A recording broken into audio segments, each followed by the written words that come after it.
Everyone talks about Jeffrey Dahmer now. The name is a brand, a symbol of pure, unadulterated evil. But before he was a monster, he was just Jeff. And before his crimes became a global spectacle, they were just whispers. I grew up in Bath, Ohio, a quiet suburb just like any other.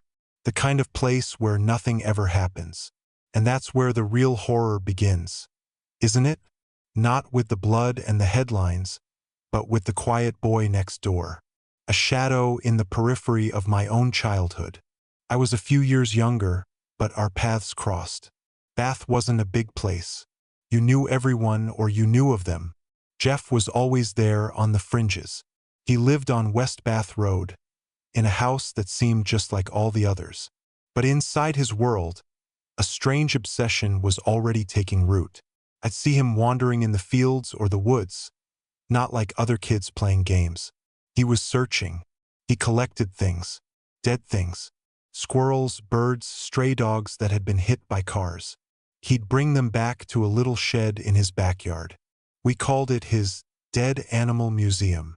It was just a joke to us, a weird quirk. We didn't know the museum would one day have a far more sinister purpose. I remember one time my older brother and his friends dared me to go look. We crept up to the shed, and through a crack in the door, I saw it. Jars, rows of them with formaldehyde. Inside, there were bones and bits of flesh preserved. A mangled possum skull. It wasn't a fun or creepy discovery like you'd find in a movie.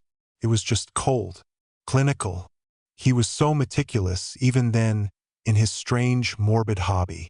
We ran away giggling, but I couldn't shake the image of those jars. My brother said he heard Jeff's dad was worried about it, trying to get him to stop. But the collection only grew. It was the first sign of a darkness that we were all too blind to see. Middle school was where the awkwardness truly began to fester. We weren't friends, but we were in the same classes sometimes. He was a ghost in the hallways. He had a strange way of walking, almost like a shuffle, and he was always hunched forward, as if trying to shrink into himself. His face was a mask of passivity. He never smiled, rarely spoke. And when he did, his voice was a low, flat monotone that never rose above a mumble. The other kids, of course, picked up on this. We called him Dahmer the Zombie. It was cruel, sure, but in our young minds he was less a person and more an object of ridicule, something alien and unknowable. His obsessions grew, too. The dead animals in the shed were one thing, but now he was doing it with more intent. I was in biology class with him, and I saw his face light up in a way it never did otherwise, when the teacher brought out a preserved frog for dissection. The other kids groaned, but Jeff's eyes were locked on it. He meticulously cut, and with a horrifying precision. It wasn't just a class assignment for him. It was a fascination. Later, I heard from a friend in his class that he had taken to luring dogs into the woods, killing them, and burying them in shallow graves. Just for the fun of it, my friend said. I was horrified, but then I thought, no, that can't be right. Kids exaggerate. But that night, walking home, I saw him coming out of a wooded area behind my house. He wasn't carrying anything, but he was covered in dirt. His eyes met mine for a fleeting second before he looked away, that same blank, empty stare. I felt a chill that had nothing to do with the evening air. High school was a blur of parties and football games, but Jeff remained the same isolated figure. He didn't have a crowd. His only real companion seemed to be alcohol.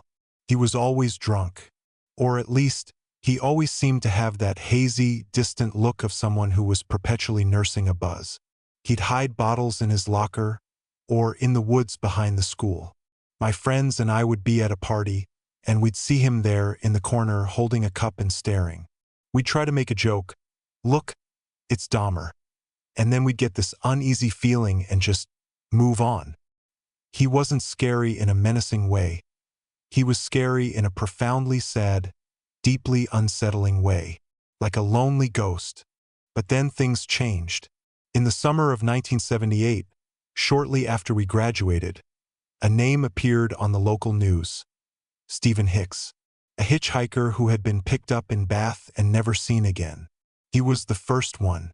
Of course, we didn't know that then. The police questioned Jeff, but there was no evidence.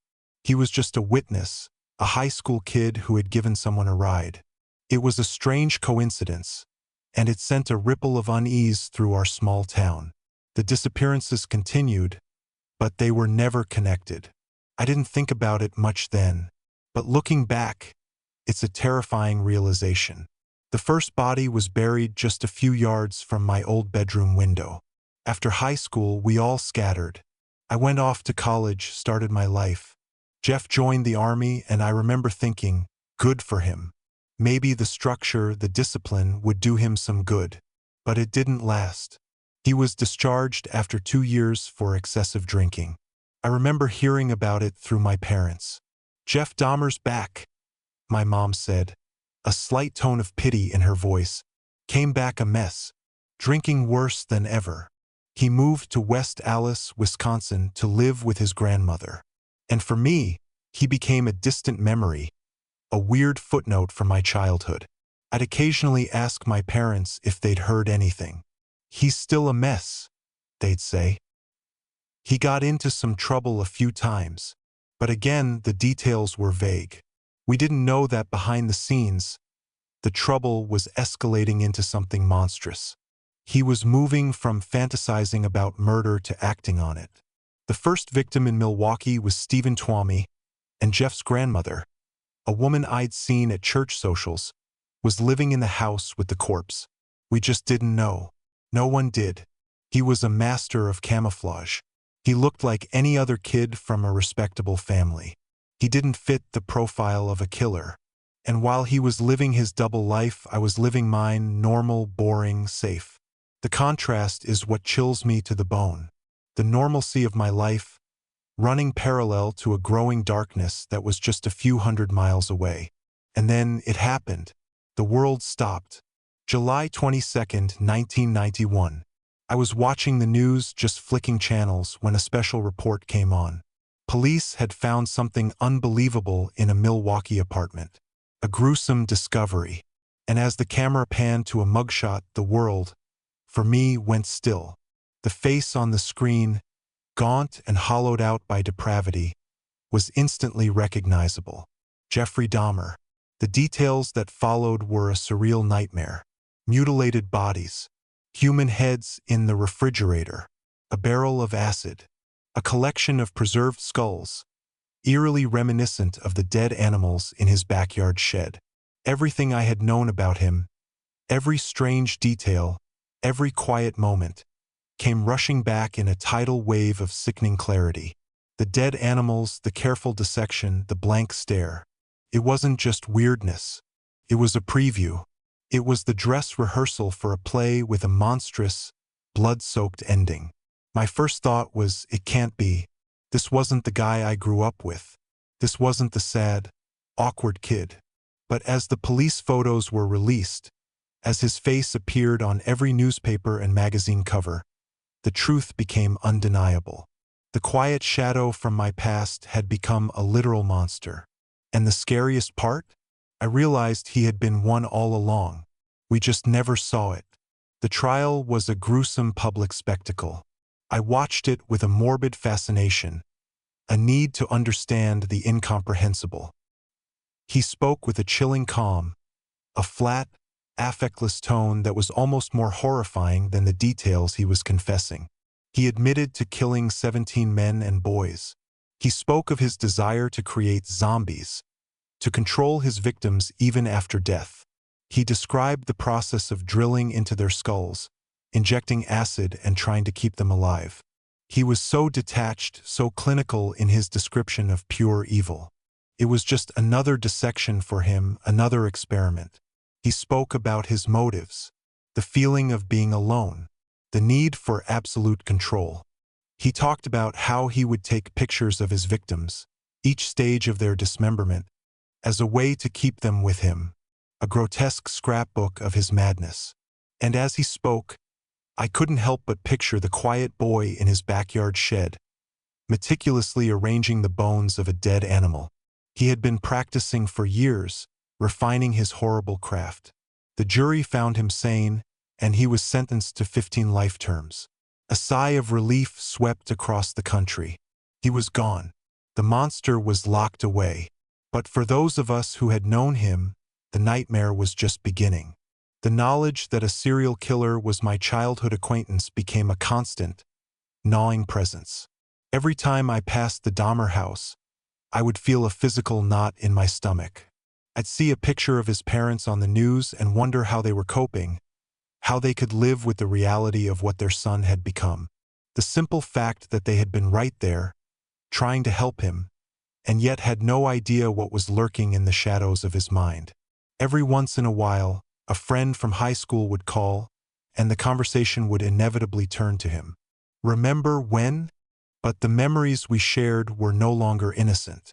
They were now tainted with the chilling knowledge of what he had become. The quiet kid in the back of the classroom was now a symbol of depravity. Our shared history, our hometown, was now inextricably linked to his name. It made me question everything I thought I knew about people. What if there were other monsters lurking in plain sight? What if they were someone I knew? The world no longer felt safe, not even in my quiet, suburban hometown. The fear became a shadow in my own life. The fascination with Jeffrey Dahmer didn't stop after his conviction. He became a celebrity of sorts, a dark icon. The media hounded his family. People sent him fan mail in prison. It was a bizarre and unsettling phenomenon. He would give interviews, speaking in the same flat, emotionless tone. He claimed to have found God in prison, but it felt hollow to me. A final, desperate attempt to reclaim a humanity he had long since abandoned. Then, on November 28, 1994, the news broke. Jeffrey Dahmer was dead. He had been beaten to death by another inmate, Christopher Scarver. A strange, final act of violence that brought a morbid sense of closure. The world breathed a collective sigh of relief. The families of his victims found a measure of peace. But for me, the news was more complicated. It wasn't a cause for celebration. It was just the end of a long, terrifying story. A life of quiet evil, met with a brutal end. It felt less like justice and more like a final, tragic footnote. And even in death, his presence lingered. The house on West Bath Road was torn down. A vacant lot replaced the place where the horror had begun. But you can't tear down a memory. The legacy of Jeffrey Dahmer is not just one of death and mutilation. It's a legacy of fear, of a world where evil doesn't announce itself with a storm, but with a quiet drizzle. It's a story that forces us to look closer, to question what lies beneath the surface. It's the knowledge that the person walking past you on the street, the quiet kid in the back of the classroom, the man with the blank stare, could be hiding a darkness that you can't even begin to comprehend. I still live near my hometown. I've seen the changes, the new houses, the new kids. But every time I drive past that empty lot on West Bath Road, I can't help but feel a lingering chill. I think about the jars in that shed, the bones and the bits of flesh. And I think about the innocent kids like me who just ran away laughing. We were so close to the fire, but we never felt the heat. And that's the scariest part of it all. It wasn't a sudden descent into madness. It was a slow, deliberate slide from dead animals to a barrel of acid. A quiet, methodical evil that grew and festered and waited, right under our unsuspecting noses. A true-life horror story that started not in a haunted mansion or a dark alley, but in the quiet suburbs of Bath, Ohio. A nightmare that had a name, and that name was Jeffrey Dahmer. The house is gone now. The lot sits empty, but the ghost of Jeffrey Dahmer still haunts our town. His story, for us, isn't just a grim chapter in a true crime book. It's a permanent stain on our collective memory. It's a question we can never truly answer, a horror we can never fully shake. The world tries to dissect him, just as he dissected his victims. Experts talk about childhood trauma, about his difficult relationship with his mother, about his repressed homosexuality and alcoholism. They try to find a reason, a pathology, a neat explanation for the inexplicable. But having known him, even from a distance, I can tell you that none of it feels sufficient. It's like trying to explain the ocean with a single drop of water. The man I knew was not a product of his environment so much as he was a void in his environment. While we were living and laughing and playing, there was an emptiness festering in the house down the road, an absence of humanity that was far more terrifying than any monstrous rage. The most unsettling part of his quiet nature wasn't that he could hide his darkness. It was that he didn't seem to feel the need to. He just was. And his crimes were the logical conclusion of that utter, profound emptiness. Even now, all these years later, I catch myself looking at strangers and wondering what's lurking behind the bland smile of a cashier or the quiet eyes of a man on the bus. That's the real legacy of Jeffrey Dahmer. He didn't just take lives. He took a piece of our faith in humanity. He proved that pure evil doesn't have a specific look or a telltale sign. It can be born in a quiet suburban home, nurtured in a town just like yours, can sit next to you in class and you'll never see it coming. The empty lot is a lie. The house may be gone, but the darkness that lived within its walls has seeped into the very soil of our town. I feel it every time I tell this story, every time I'm asked about him. The memory isn't just about the horrifying details of his crimes. It's about the chilling quiet before them. It's about the young boy dissecting dead animals, with that blank stare, so focused and so calm. It's about a silence that wasn't peaceful, but promised something terrible. And when I think about the truth of who he was, that silence is the most terrifying sound I have ever known.